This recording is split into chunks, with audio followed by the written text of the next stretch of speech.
He who keeps the teachers hungry keeps the wells of knowledge dry. With this anonymous quote, we welcome you to another edition of this wonderful program on radio, Education Today.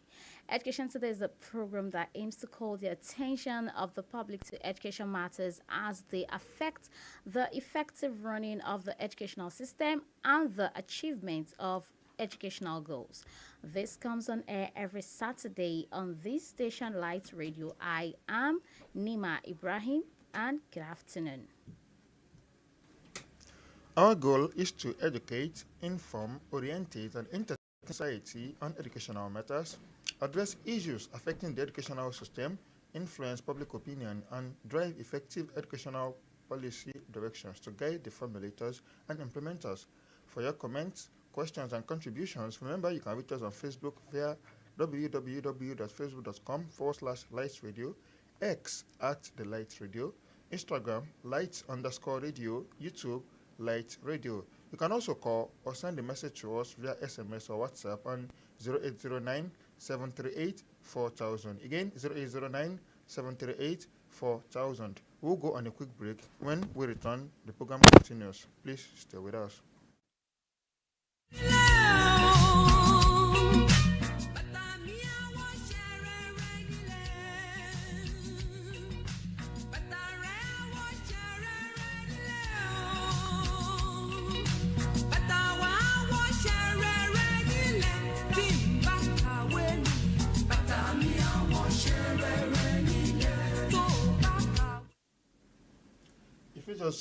If you just joined in, you are listening to Education Today on Light Radio with myself, Said, and Nima.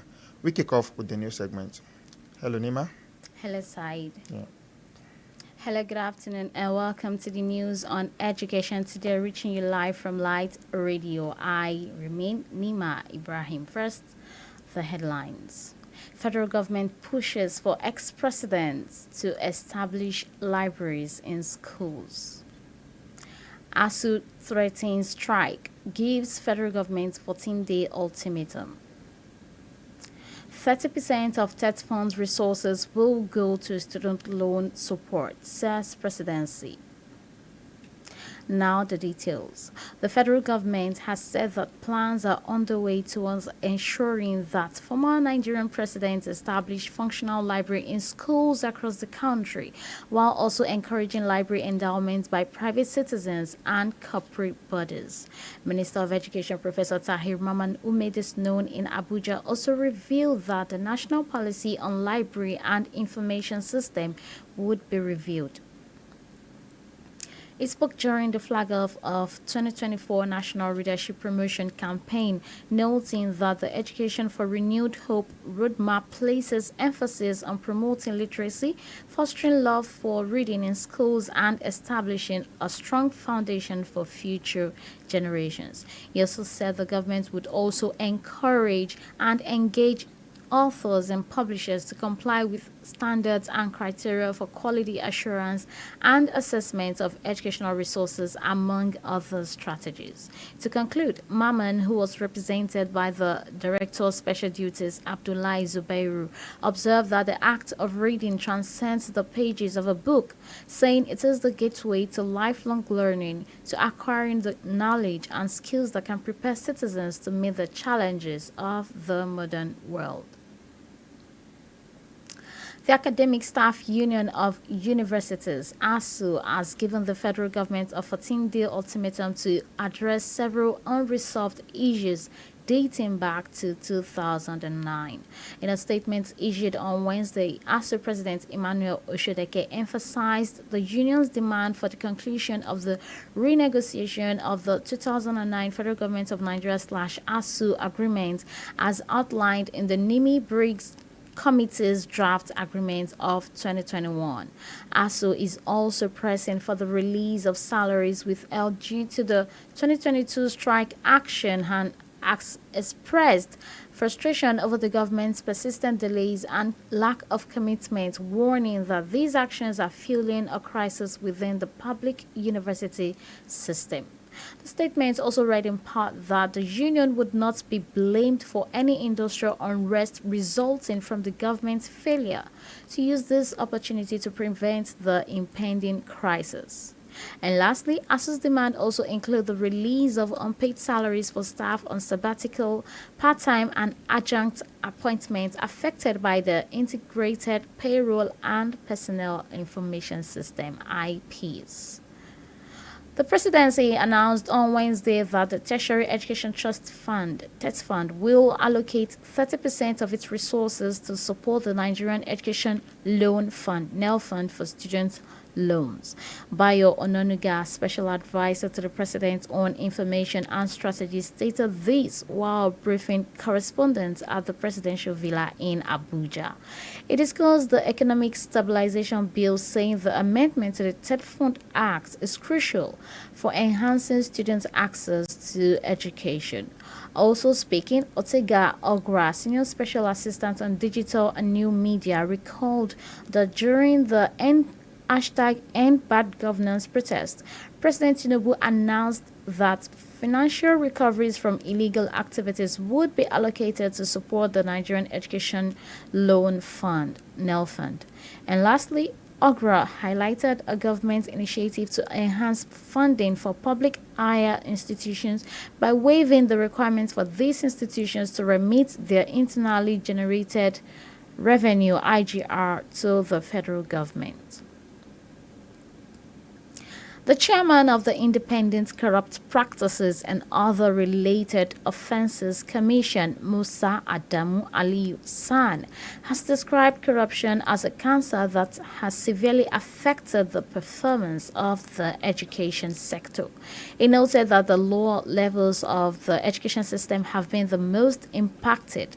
Aliyu, represented by Grace Aga Ibe, made these remarks during a workshop organized by the Anti-Corruption Academy of Nigeria, according to a statement released on Wednesday by ICPC spokesman Demola Bakare. In his address, Akan Provost Professor Olatunde Babawale emphasized that enhancing transparency and accountability in the management of basic education is essential for achieving educational objectives and ensuring quality service delivery. That's all on the news for today, but before we go, a quick recap of the top stories. Federal government pushes for ex-president to establish libraries in schools. ASU threatens strike, gives federal government 14-day ultimatum. 30% of TET Fund's resources set to go to student loan support, says presidency, and that's the news. It was compiled by Nima Ibrahim and edited by OLUBUNMI KAZEEM. Do not forget, for the coverage of your educational events of all kinds, fairs, seminars, trainings, competitions, among others, you can call us on 0702 507 4268, or you'll reach us via educationmediaservices@gmail.com. Thank you for listening. Education Today continues shortly. Please don't go nowhere.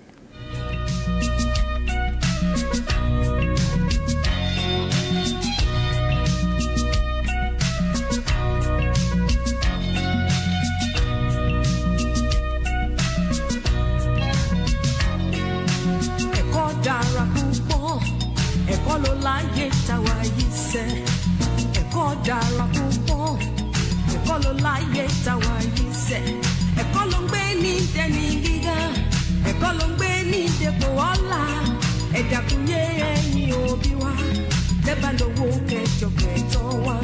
Ẹ̀kọ́ ló ń gbé ní dẹni gíga, ẹ̀kọ́ ló ń gbé ní dépò ọlá, ẹ̀dàkúnyé lówó kẹjọ kẹtọ́ wa ẹ̀dá kúnyé ẹ̀yìn òbí wa tẹ́ bá lówó kẹjọ kẹtọ́ wa.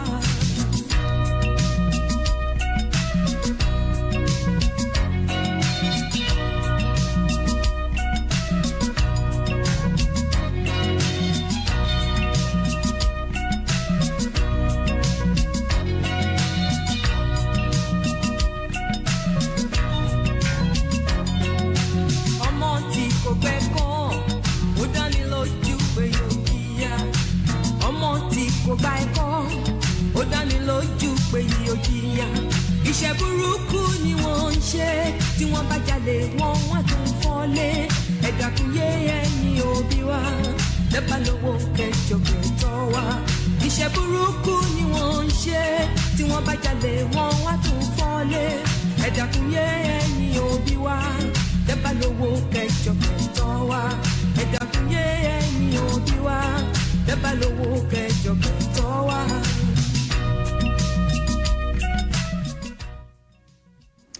Welcome back, and that's all we can take on the news for today. And right now, we'll take the country in focus with Mr. KAZEEM.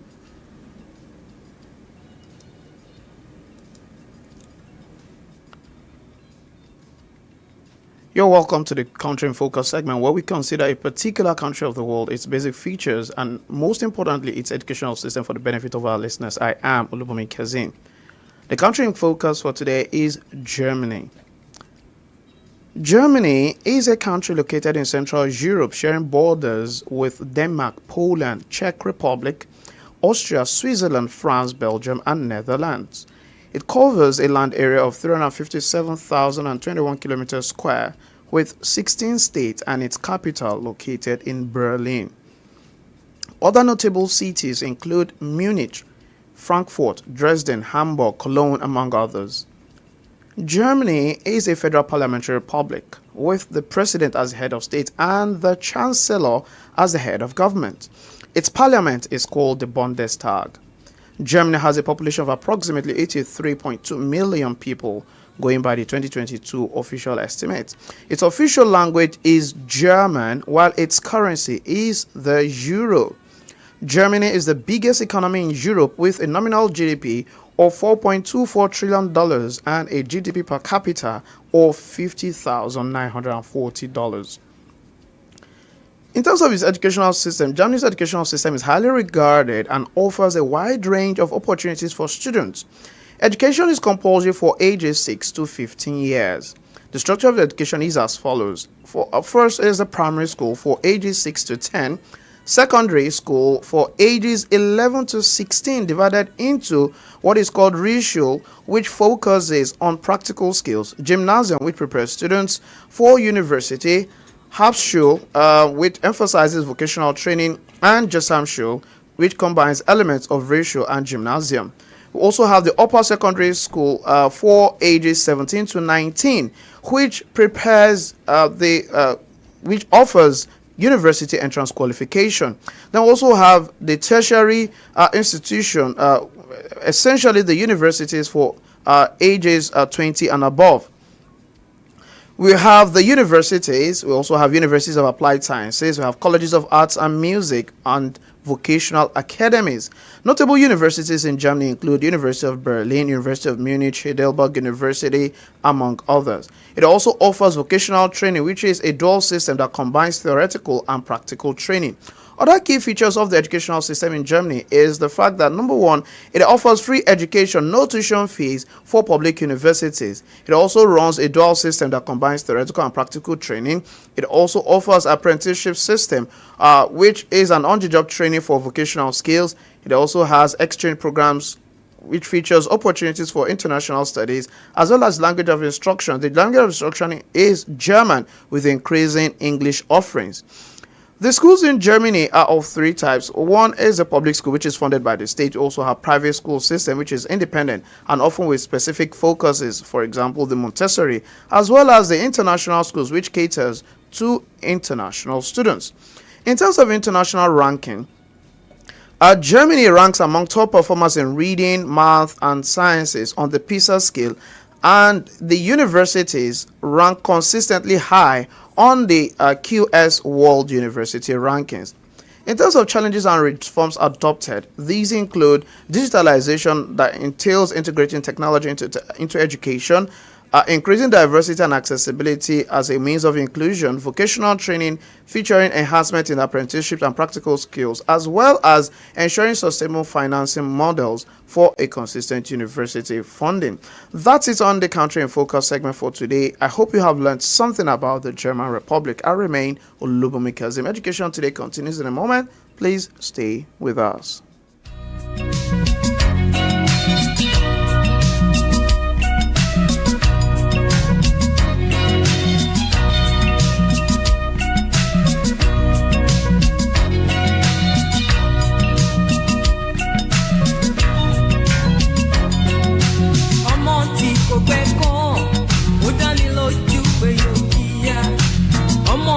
kò gba ẹ̀kọ́ ó dáni lójú pé yìí ó jìyà iṣẹ́ burúkú ni wọ́n ń ṣe tí wọ́n bá jalè wọ́n tún fọ́lé ẹ̀dàkùn yé ẹni òbí wa lẹ́bà lówó kẹjọ kẹtọ́ wa iṣẹ́ burúkú ni wọ́n ń ṣe tí wọ́n bá jalè wọ́n tún fọ́lé ẹ̀dàkùn yé ẹni òbí wa lẹ́bà lówó kẹjọ kẹtọ́ wa ẹ̀dàkùn yé ẹni òbí wa lẹ́bà lówó kẹjọ kẹtọ́ wa.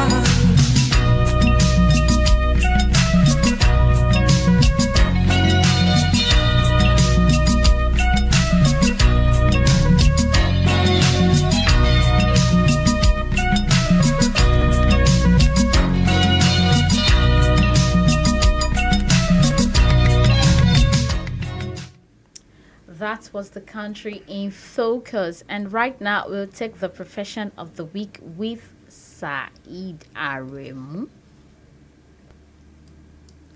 All right, Said, you have the floor. Thank you very much, Nima. Good day and welcome again to the segment for the profession of the week. I am Aremu Said Olanrewaju. Here, we x-ray a particular profession or field of human endeavor within the educational sector, and I will be telling you what it is about, the knowledge and the educational qualifications required for admission into tertiary institutions, the years of training required, and schools that have the accreditation to offer these courses. On today's segment, we have a special field of study to consider. Please come along with us as we spotlight photography. Photography is the art, science, and practice of capturing images using light-sensitive materials or devices. Pursuing photography as a career or course of study requires dedication, creativity, and technical skills. Research and networking can help you navigate the industry and to achieve success. The key skills you require for this profession include technical skills, which are camera handling, lighting, and editing software. Creative skills, which consist of composition, visual storytelling, and style. Business skills for marketing, for client management, and for pricing. And finally, communication for interviewing, for research, and of course, for storytelling. Photography can be a rewarding career or course of study, offering various specialization opportunities. Some of the career paths you can find under this profession include fine art photographer, commercial photographer, wedding/event photographer, photojournalist, portrait photographer, landscape nature photographer, fashion photographer, sport photographer, documentary photographer, and of course editorial photographer. Some specializations under photography include aerial photography, astrophotography, underwater photography, wildlife photography, food photography, product photography, architectural photography, travel photography, portrait, landscape, sports, still life, fashion, documentary, and street photography. There is a growing demand for digital content generally and globally in the world. And of course, the industry outlook is that increasing use of photography, there will be an increasing use of photography in advertising and marketing. Also, there will be an expansion of social media and online platforms that require skills related to photography, and obviously, there will be advancements in technology and equipment that relate to photography. The salary range of photography are as follows. At the entry level, you can expect to earn about $30,000 to $50,000. When you become a bit more experienced, your salary can increase to a whopping $50,000 to about $100,000 annually. And of course, the highest earning photographer earn as much as $100,000 to about $250,000 per annum. So what kind of equipment do you use for a photography career? Firstly, you need cameras. These are DSLR, mirrorless, and point-and-shoot cameras. You need lenses, wide angle and telephoto and macro lenses. You need tripods to hold your cameras and lenses. You need flash units, reflectors, diffusers, and filters, including UV, polarizing, UV as in ultraviolet, polarizing, and neutral density filters. So what are some photography software that you can use or you can expect to get familiar with during your practice? Firstly, Adobe Lightroom, Adobe Photoshop, Skylum Lumina, Capture One, and of course, Nikki Collection. So what photography communities can you join to improve your skills and to develop yourself? First one we recommend is 500px. We recommend Flickr and the popular photo sharing platform Instagram, Reddit, actually the subreddit r4/photography, and again photography forums. Studying photography in Nigeria can provide you with opportunities for creative expression, technical skills, and professional development.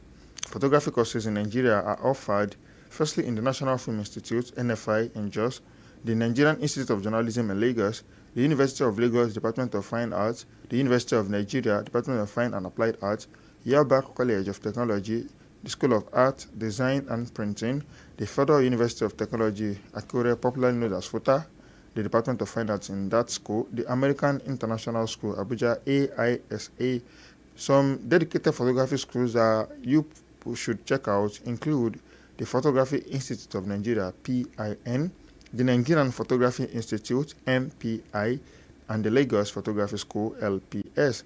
The certificate and diploma programs available for photography courses include the certificate in photography, which should take you about a year to two to obtain. The diploma in photography takes about 2 to 3 years, and of course the advanced diploma in photography, which takes about another year to two. Degree programs in photography are the Bachelor of Arts in Fine Arts in bracket photography, and secondly the Bachelor of Science in Mass Communication in bracket photography. And if you are studying any of these courses in Nigeria, you can expect to obtain an honors in addition to your bachelor degree. You can also take online courses and workshops, especially those offered by Coursera, Udemy, Skillshare, and photography workshops and conferences in Nigeria. Some tips for you as an aspiring photographer are: firstly, develop your skills through workshops and online courses. Build an expansive portfolio of your best work. Network with professional photographers. Stay updated with industry trends. And of course, consider internships and assistantships. That is all for today on the Profession of the Week. I hope you have been able to learn a lot. I remain Saeed Olariwaju Aremu. Education Today continues in a moment. Don't go anywhere.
That was the profession of the week, photography. Remember, you are still on to Education Today on Light Radio, and right now we are moving into the discourse segment.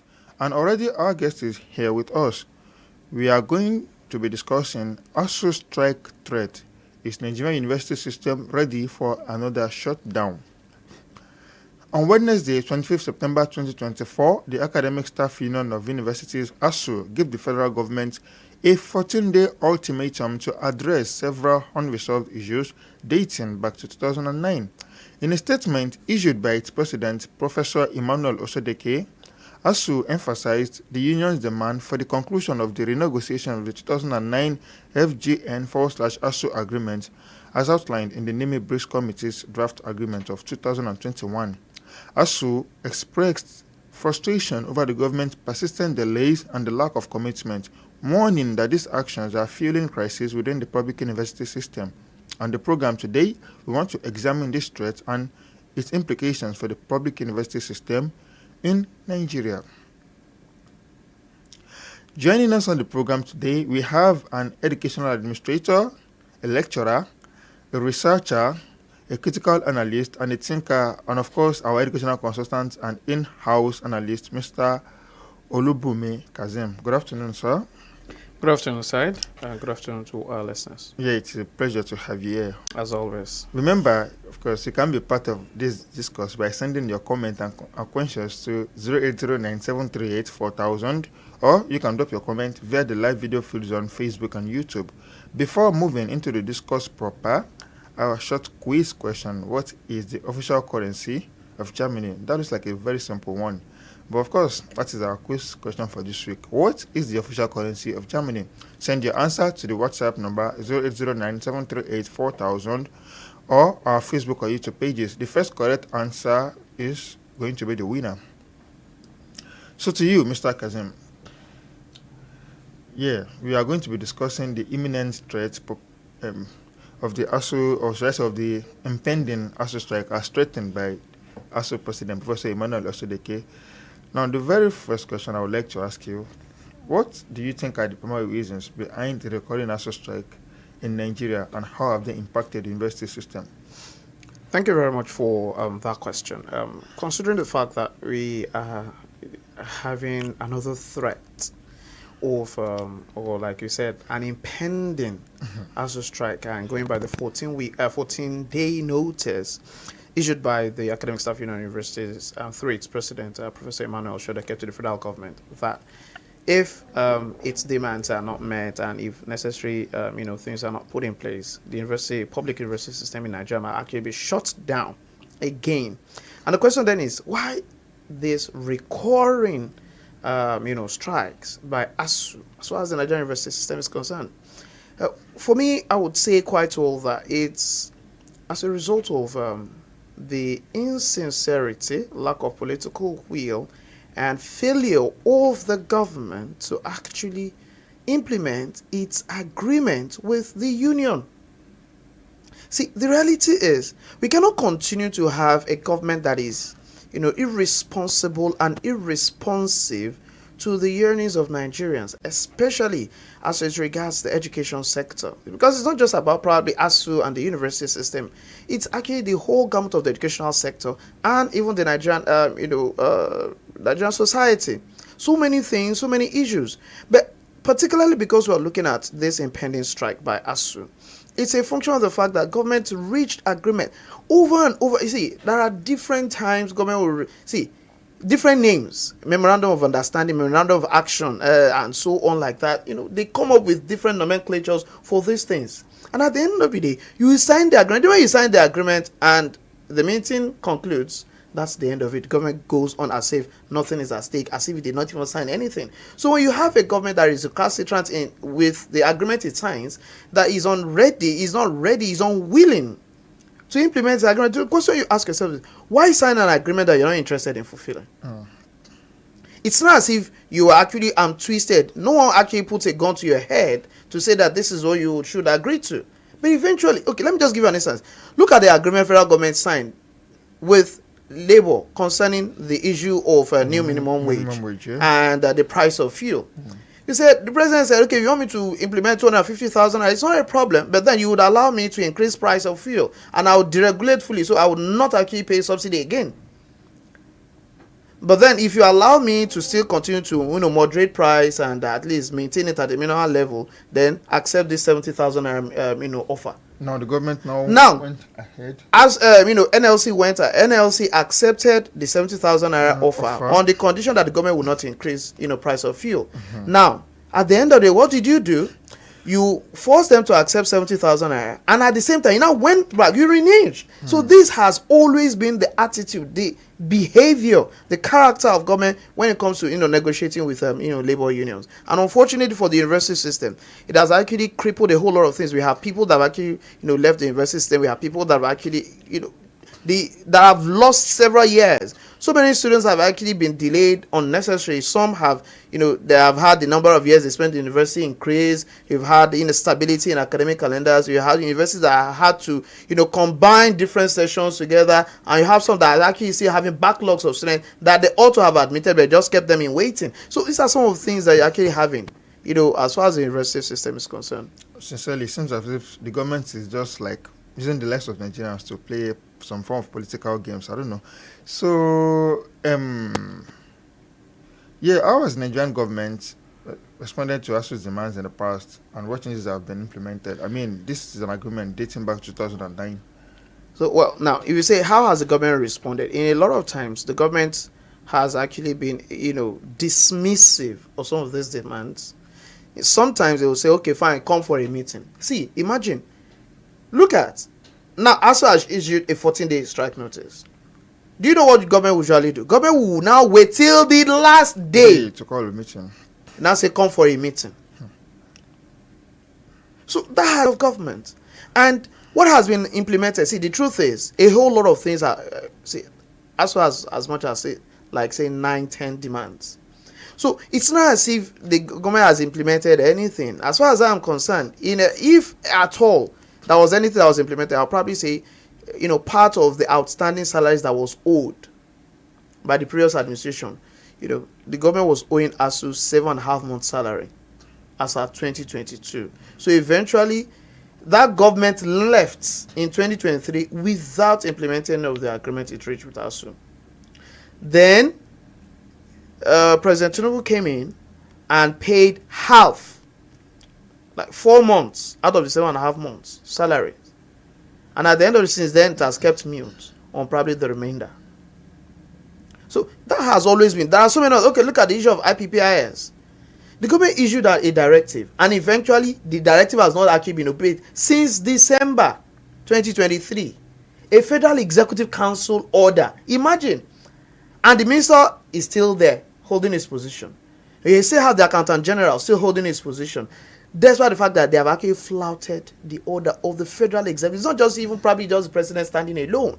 The whole Federal Executive Council reached a decision. That's the highest decision-making organ as far as Nigerian government is concerned.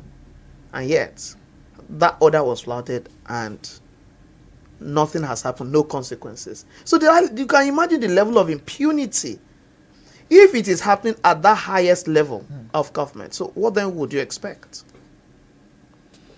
No, I'm curious. Some people would argue that some of ASU's demands are, ridiculous, too high. Yeah, so I just want you to, explain that part to us. Like, what are some of the demands right now? And do you think part of this is why the government continues to, renege on the agreement is because, this is you brought up the issue of labor. Labor was requesting 250. In fact, they were requesting about 500,000. And Nigerians were like, this is ridiculous, obviously for many reasons. So could that be the case with ASU too? Now, ASU has actually never been ridiculous with its demands. And I would say that. Okay, so the question then is, what are the demands? Yeah. First is actually the payment of, the outstanding salaries. The 3.5 months that is still outstanding is there. That's one. Number two is also the fact that the issue of the IPPIS. Now, the IPPIS is a decision that even the federal government itself has agreed that, okay, yes, this IPPIS is actually a problem. It's problematic for the university system. So at the end of the government has said, okay, fine, take out the public tertiary institutions out of the IPPIS, scheme. Since December 2023, as we speak, it is still the IPPIS that is still being used to pay salary. And at the end of it, it's affecting actually the funding of the university system, because a lot of these universities cannot actually retrieve funds that actually belongs to them. See, just recently, they just said, okay, fine, even for TED fund and things like that, okay, these are some of the, if the government is, reprobating and appropriating at the same time, you are moving forward and you're also moving backward. It shows, on seriousness. With IPPIS, a lot of lecturers that actually went for sabbatical, some that were adjunct lecturers during that period of 2022. Yes. Now, a lot of them are still being owed such salaries. Imagine that you actually go for sabbatical for a whole session. Ordinarily, the idea is by the time you go to another university, probably it's for research and community and teaching. For that 1 year, the university that you have gone to is actually the one that should be responsible for payment of your salary. And at the end of it, you now decide to go there, but they are saying, because your details have not been captured on IPPIS, so unfortunately for 1 whole year, no salary for you. I've not been captured on IPPIS for the new for that session that you have just come, because at the end of the day, what they are saying is if your details are not captured on the IPPIS, you will not be paid. Yes. There were some lecturers that actually were employed by their own university. They got employment, but as of that particular time, that was strike and everything, so their data was not captured on the IPPIS. So for almost like a whole year, no salary for them. Until date, such has actually been corrected. So that is issue of the IPPIS. Despite the fact that even the government itself has actually, because look at the case of the former Accountant General of the Federation, and the issue of IPPIS and so many other things. These were the things that they were doing. And at the end of the day, CEC has corruption case still pending, and we have actually moved on as if nothing happened. Over 100 billion naira. So that is that. Beyond that is also the issue of the revitalization funds for the university system. This is something that government itself agreed since 2013 under the administration of Goodluck Jonathan, that would inject the sum of 1.1 million naira into the university system for 5 years, 220 billion on an annual basis. Eventually, what has been released is not even up to 400 billion or probably 500 billion since 2013. So we still have outstanding of that particular bank. And this was even captured in the 2023 budget. They even extended the life cycle of the 2023 budget this year. Yeah. And unfortunately, that money was still not released to the university system. And we are operating. So what kind of system are we operating? Impunity. So if the university system are not properly funded, how would we have the kind of facilities that are required by the university system? How about the fact that with IPPIS, now people belong to different cooperatives, they belong to different unions, and at the end of the day, there are deductions from source ordinarily. Now, so these check-off dues to the unions and the cooperative deductions of so many of these cooperative societies that you have in the university system were deducted through the IPPIS, but they were not credited to the respective organizations. So the money was hanging with IPPIS in the office of the Accountant General. Imagine that. Until date, it has not been released. How about the fact that government actually initiated through ASU the fact that people are complaining you don't have facility, you don't have, okay, fine, set up visitation panel to actually go through to the universities to check, okay, what is actually going on, what are their needs, what are the challenges, and the likes like that. Now, since the administration of Muhammadu Buhari, you sent those people there, they went there, they came up with the report, and you did not even publish the report of the visitation panel till date. So you can imagine these are some of the issues. Beyond that, it's also the fact that you're saying the issue of the dissolution of the governing council. ASU is saying that governing councils have tenure constitutionally. So if ordinarily any government just comes in and says, the moment I come in, any other thing that has been there, I dissolve. They say dissolution of boards and things like that. Just come. See, these universities, governing councils, they have tenure. If it's 4 years, let them spend their 4 years. Yeah. So, but this government came in after just 1 year, it just dissolved everything. That's an issue. That you are saying that, okay, fine. How do we resolve some of these things? So you have that there. Then the negotiation of 2009 agreement, that one is even the ultimate. The Nimi BRICS committee that was set up by the same federal government, you set up a committee to negotiate with us. They negotiated that. How can you still be using a salary scale of 2009 in the year 2024? Can you imagine that? And at the end of the day, you kept different committees were set up. You meet with us, they will negotiate, they will agree, they submit the report to the federal government, the government will discard it and send to another committee again. So how then do you want the unions to believe that there is sincerity on the part of government, to really implement its own agreement? So the issue of that, then the issue of proliferation of public universities, we are seeing the existing universities are not properly funded. and you still keep on establishing new ones. No one's here. No. Does it make any sense? Nope. Automatically, you are killing the existing ones, and you are setting those new ones up for failure. For failure automatically. So these are some of the issues that ASU is saying that, see, implement the report of the decision panels. Don't just continue to set up these public. Don't turn universities to constituency projects. Okay, see, just yesterday I was reading a particular, Honorable Gaji, sponsored a bill to upgrade a federal college of education.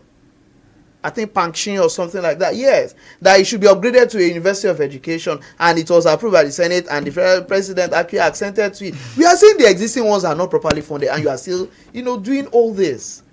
It's just a pity. It's like we don't actually have direction. We don't have an idea of what we really want to do. And that's why would you blame when students are saying that? See, what students need is actually scholarships, free education at that level because of the hardship of the economic hardship. Yeah. And at the end of the day, are still coming up with student loans. That what we need is not loans. Some of this. But do you think federal government will listen to that? Of course not. So if government is not listening to their lecturers, do you think government will not listen to the students? To the student, yeah. It's a pity. I'm actually short for words, but yeah, you spoke of facilities, or you mentioned facilities while you were answering the previous question. I want you to expand more on that by focusing on the infrastructure funding, particularly infrastructure in Nigerian universities, and how do these factors contribute to the likelihood of another strike? Now, see, we are talking about the fact that you have universities. Okay, let me just give an example. You have a university that has as much as 40,000 students, and the totality of the bed spaces that you have for student accommodation is less than 10,000. What's the implication of that? The communities around the universities will suffer. The communities around that university will suffer because at the end of the day, if you don't have any business with that university, all the people in that community probably would have to actually go away because accommodation rent would actually increase. So imagine that you have over 30,000 students in an institution that has about 40,000 students. So 30,000 students are without accommodation. Yeah. So, and you have this institution that will tell you that no squatting. Squatting is illegal. So what happens? So students will be coming from far distances at this time when the cost of transportation is very, very high. Extremely high. We have students in classes that students don't have, you see, it's not just about seats. How about the capacity of the classes? A class that was built probably for just 100 students. You now have that same class. Now you have about 500 students in that same class. And it's not as if you have improved the infrastructure. You are not coming up with new buildings or with seats and things. Some of those seats have actually even become dilapidated and you cannot replace them. How about the laboratories? Where are research labs? So you have students of engineering that actually cannot do practical. All that they just do, they copy lab manuals. Is that not what they do? They just copy and submit, and that is their practical for that particular course, for that particular semester. And you want us to produce the best of students that can actually challenge with their counterparts all over the world. And we are talking about, when the world is talking about globally competitive institutions that can actually attract foreigners as staff, that can attract foreigners as students. Gone were the days when foreigners in different parts of Africa were actually coming to Nigeria. Now it is Nigerians that are running to all these other places, including Togo, Benin Republic, Ghana, Uganda, Kenya, Swaziland, Mozambique. Those are places Nigerians are running to. See, is it not shameful? Because we don't have the necessary infrastructure. See, there are so many lecturers that don't have offices. Some 2-3 people share one office. Imagine some professors, their offices are actually cubicles. They are not offices. It's not a room. It's a cubicle. A room divided into smaller rooms. Of course. So you might have, let's imagine this studio is actually a room. So a lecturer's office will probably be half of this, and then this is your office. So you imagine that, and someone will tell you that, a professor is probably at the rank of, a director in the ministry. And then if you see office of some of these places, are like, come on. Even special assistants to government. So you can imagine how we actually don't regard, education and our intellectuals. So what do you think? What kind of products would be produced from such a system. I don't know. And even more importantly, how do we like convince the future generations to chase careers in these professions? Like, See, little wonder the students are telling you that school is a scam. That's of course, that's always like the byproduct. Yeah, thank you very much for that, Mr. OLUBUNMI KAZEEM. Now, you speaking about international competitiveness. Nigerian students go abroad and they are trailblazers. Yeah, so is it safe to say that despite, should I say, the poor public PR, or maybe, like our institutions are actually globally competitive? Yeah. See, our institutions are not globally competitive. It is Nigerians that are globally competitive as citizens of the world. It is not the institutions itself that themselves are actually globally competitive. The reality is, if you look at look at the university rankings. Where do we belong? Oh, okay. See, that's it. See, let me check university ranking. Where do we belong?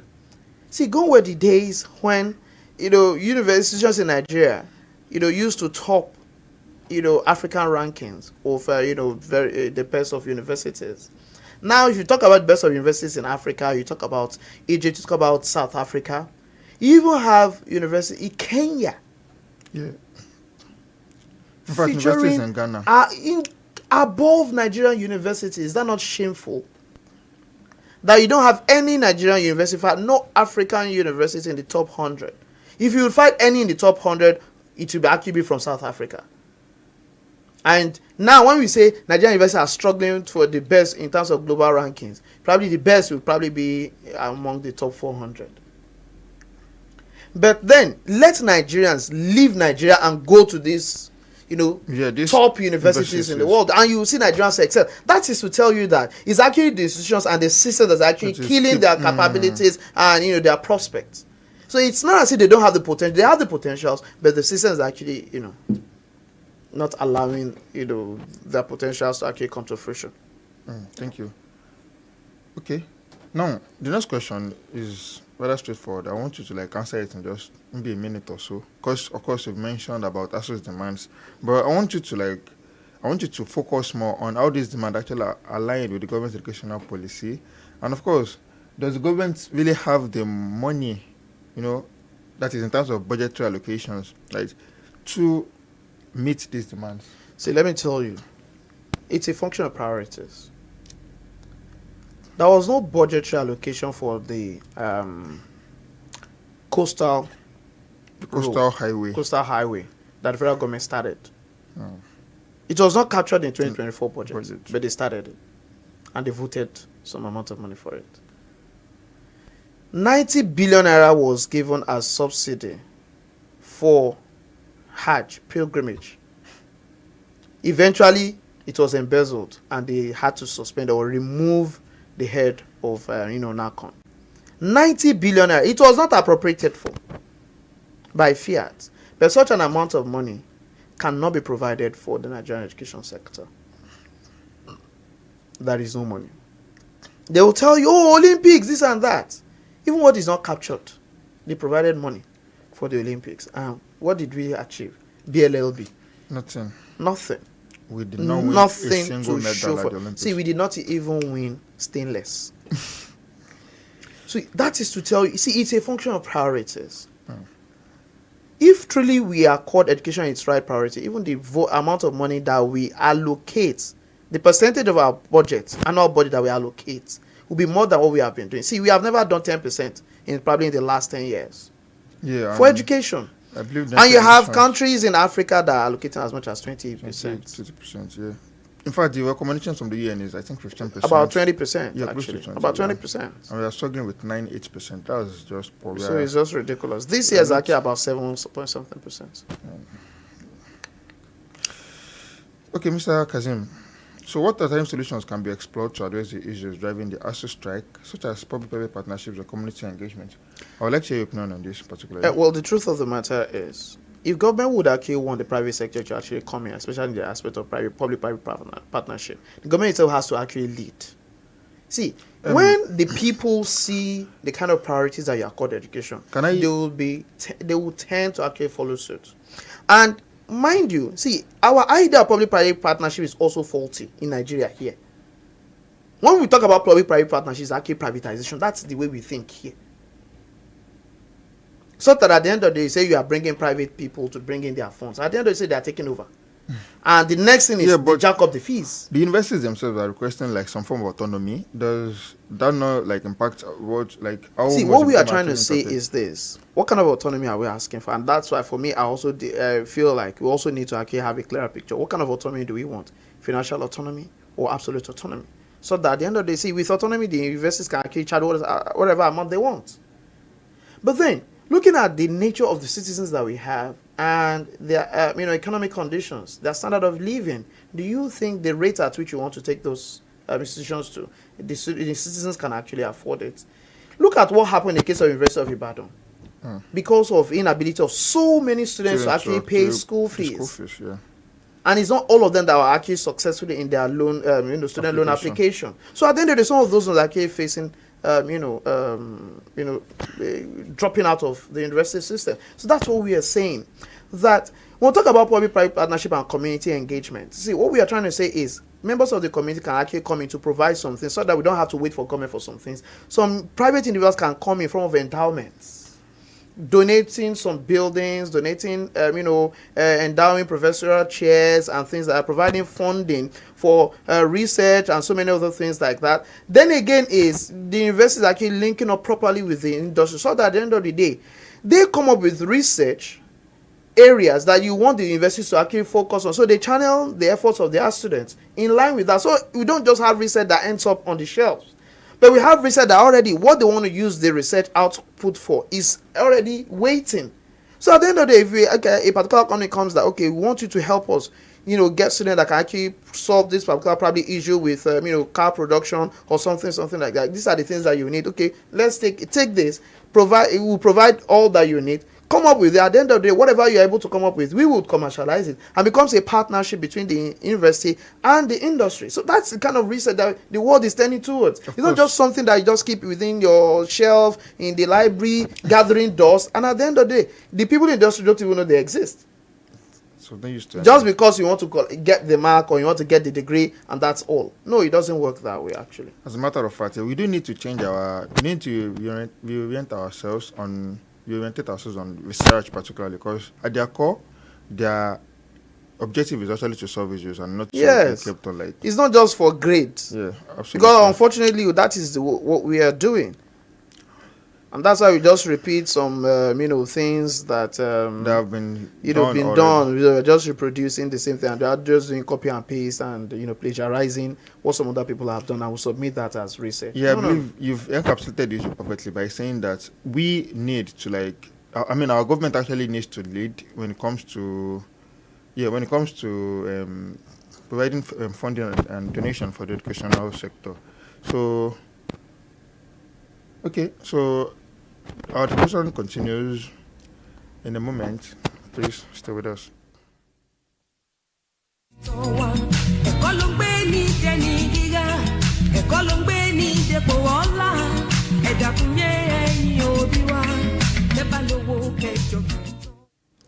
Yeah, welcome back. You are still on to Education Today on Light Radio. Quick reminder of our short quiz. What is the official currency of Germany? You can still send your answer to the WhatsApp number 0809-738-4000 or our Facebook or YouTube page. The first correct answer is going to be our winner. So we've been having a very enlightening conversation with Mr. OLUBUNMI KAZEEM on the strike recently threatened by ASU. Mr. KAZEEM, so back to you. How do you think the Nigerian government, ASU, and other stakeholders can work together to create a sustainable and equitable university system? First is for us to understand the function of the university system and how it's important for us to actually have a viral public university system. See, because what we are actually doing is we are trying to kill the public university system for the private ones to thrive. And that's rather unfortunate. They've done that for our public primary school. They've done that for the public secondary schools. That is what they are also trying to do to our public universities. And that's why you see a lot of people feel like people can decide to actually shut down for 1 year. Our children are actually already in the private universities or they are abroad. So we should change that mentality. That's number one. Because at the end of the day, see, this set of people that we fail to train will actually make the country ungovernable for the government and for these so-called rich elites. And I don't think we would want to wait for that. That's number one. Number two is also the fact that, see, let us not look at it that ASU is a troublemaker. We need to change that perception. ASU is actually fighting for the survival of the system. So we should rather appreciate what ASU is doing than actually see them as, perennial troublemaker that always like to go on strike. ASU is not interested in strike. So far, the right things are done.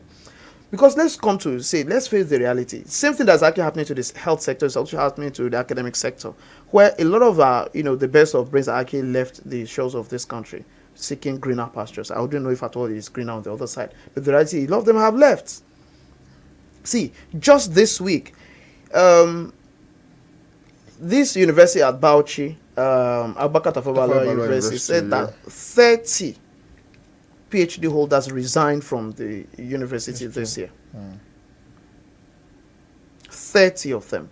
Oh. See, University of Lagos has this program for graduate assistant, best graduating students. 2 of them, in a department will be retained as staff. It was done for about 3 years consecutively. I can tell you that of all those set of people that were retained for those 3 years, those that actually remained within the university system are less than 20% of today. Because majority of them actually traveled abroad. See, that is what would happen. So all of us really need to come together. The government, ASU, the university administrators, the private sector, the media, everybody, all of us need to understand that it's about us. And it's about the survival of this country. And for the fact that we cannot afford to lose our pest hands, to foreign countries. So do we want to be recolonized? Then beyond that is the fact that, see, our industries will not function if if the universities are not feeding the industries with the right, kind of people, with the right skills, the right quantity. So that we don't just mass produce some sectors and the critical sectors, that are nowhere to be found. So that is something that we really need to look at. Then beyond that is also the fact that we're talking about global competitiveness. If truly we give the universities the right attention, see, they could actually be a forex earner. See, why is it that Nigerians are running to the UK and running to the US? Do you know how much Nigerians pay in terms of application fees alone for universities in the US, UK, and Canada? Imagine that is the way we're actually attracting brains in different parts of Africa. Yes. And Nigeria has the potential to do that as the giant of Africa. So imagine if we decide to actually equip our universities like that. See, imagine we even decide to select 1 or 2 or 3 universities that can actually turn to our own University of Stanford that will produce the Silicon Valley that, that is the, nursery for blue chip companies that the world has actually come to know. Talk about the Facebook, Google, and all the likes like that. Is that where is our own Silicon Valley in Nigeria? Sayaba, I guess. Well, so that's just the reason I feel that there is a need for us to look at that. Yeah, thank you. I believe the giant of Africa at this point, or being a giant of Africa, will actually be a mindset rather than something that is physically manifested. Because there's really no. We're African chickens now. Don't worry. Let's leave that. So beyond the fact that our 4 years, 5 years, 6 years are no longer 4, 5, 6. Yeah, what are the other impact of ASU strike? How do they affect student academic progress, their career prospects, their mental well-being also? And even other areas like. See, let me tell you. See, basically, students have actually lost faith in the Nigerian public university system. That's number one. And that's why a lot of people say, let me just get the degree and just get out. I'm not interested in using it. Because the reality is, a lot of times what they're actually studying in school, has no bearing what is actually happening in the, labor market. Then beyond that is also the fact that, see, imagine someone that actually comes in with a whole lot of aspiration, potentials, and things like that, hoping that, okay, I spent 4 years, this is my plan for my life, and then you destroy the whole thing.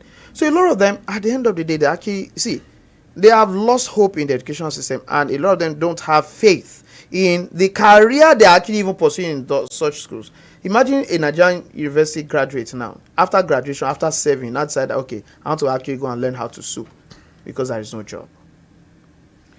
Beyond that is also the fact that, see, with all these recurring strikes, there are other things that are now distracting the students. See, a lot of them are actually now involved in cultism. I have cases fraud. Of even teenage pregnancy. You now have cyber crimes, drug abuse, and so many vices that they now engage in. So that's a problem. Again, it's also the fact that the quality of our products are not meeting up with the expectations of the labor market. And that's why I see so many companies in Nigeria have to invest a whole lot of funds in retraining Nigerian graduates. And that's, an eyesore. So for me, there are so many issues with that. And in terms of the mental well-being, imagine, see, what else could actually be there where students just see themselves as probably just marking their time in the universities? It's not because they are interested or they actually feel motivated to be there anymore. And that's why I see that statement, when someone tells you school is a scam, you don't know the implication of that statement. That it's used, they cannot point to anything as value for the education they're actually, acquiring. And that will be very, very disappointing. Yeah. The same question now, but for the Nigerian country, like for Nigeria, as a whole, like what are the impact of associated with Nigeria's development, the impact on human capital innovation and national competitiveness? The reality is just that. And yeah, why you answer that, just like final words, for every stakeholders involved. See, all of us say, let's not make this ASU Wahala. Let's make it as Nigeria's problem. So by the time we see it from that perspective, so it will force us to be able to sit and say, what exactly does ASU want? Now, are those demands, are they rational? Are they, reasonable? And are they in the interests of the Nigerian society? Then beyond that is also the fact that when we look at it critically, that what does it take away from us if we actually meet up with these demands? That you are able to retain the best of your hands here, that you're able to have functional universities that can actually solve Nigeria's problems and not actually even contribute to the problem in itself. Beyond that is also the fact that you are also able to produce the required human capital to actually galvanize our economy, so that at the end we can take it away from this palliative economy or just this kind of so literal education where the education is not functional and is not in tune with the realities of the economy. See, there are so many things that ordinarily our university systems ought to be doing for the Nigerian society, but because our universities are not the way they are, look at what some private universities are doing in terms of entrepreneurship and compare with what our public universities are doing. See, these are some of the things. And I think that for all of us, see, we must understand that education needs to be given its right priority. When we give education its right priority, see, there are so many societal problems that we'll be able to solve that indirectly. The issue of insecurity, will be solved. The issue of cyber crimes, unemployment, even the issue of unemployment, to a large extent. Then again, even the economy, see, you'll be able to attract funds into the university system, either from international organizations, from the industry, because there are so many expatriates that are operating in Nigeria, because some of our universities are not even producing the right kind of people, the right kind of skills required by them. There are some courses that if you check the JAM brochure, for instance, you will only find them in the private universities. Because our universities, the public universities, have just remained classical. They are no longer skill inclined. A lot of them. And that's a problem. When they don't even inspire confidence of the citizens. So is it foreigners that would actually have confidence in our public university system? So it's just for me. And for the fact that we should not compare apples with oranges.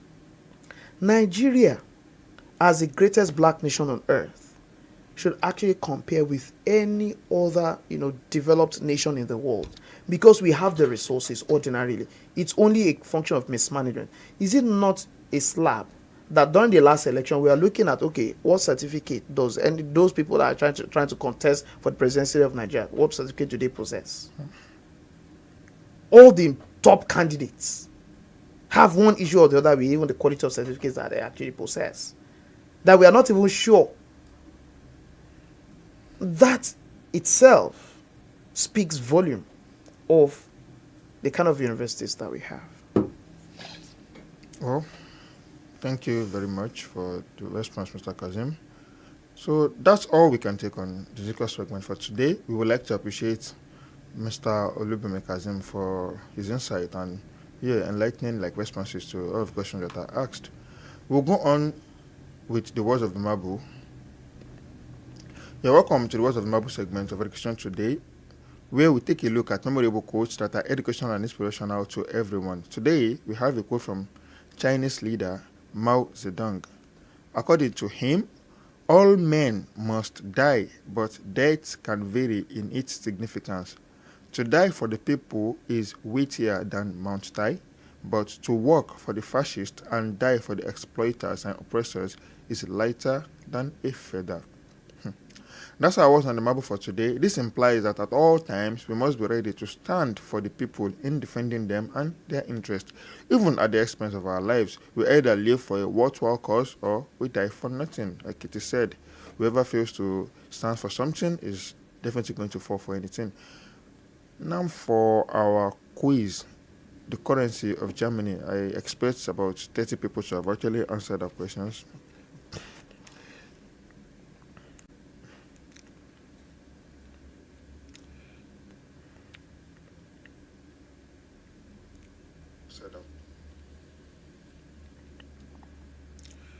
Okay, unfortunately, there is no comment from Facebook. I don't know if you have any from WhatsApp. Okay, so yeah, there's no answer. I mean, there was no correct answer, at least for that question, which is quite a shame because the official currency of Germany is the euro. Being a part of the European Union, Germany and of course a lot of other European countries share the same currency. I feel that's like something we can also emulate here in Africa. So this is to inform your esteemed listeners that you can sponsor this program and advertise your product and services, and also you can showcase your events on our program. This you can do by calling the numbers 0702 507 4268 or 0703 953 8998. Thank you very much for joining us today. Let's know how you feel about today's program through our various platforms. On Facebook, www.facebook.com/education Twitter @Education Today, Instagram, education_2&day, YouTube, Education Today. You can also send an email to educationmediaservices@gmail.com. Many thanks to the entire crew of Education Today and the management of Light Radio, TY, Feyi, and everyone in the control room. And Zikula. The supervising producer has been myself and, of course, in-house analyst, Mr. OLUBUNMI KAZEEM, with support from Twice and Feyi. Do join us same time next week on this station. I remain Said Aremu. And I am OLUBUNMI KAZEEM. See you next week and goodbye.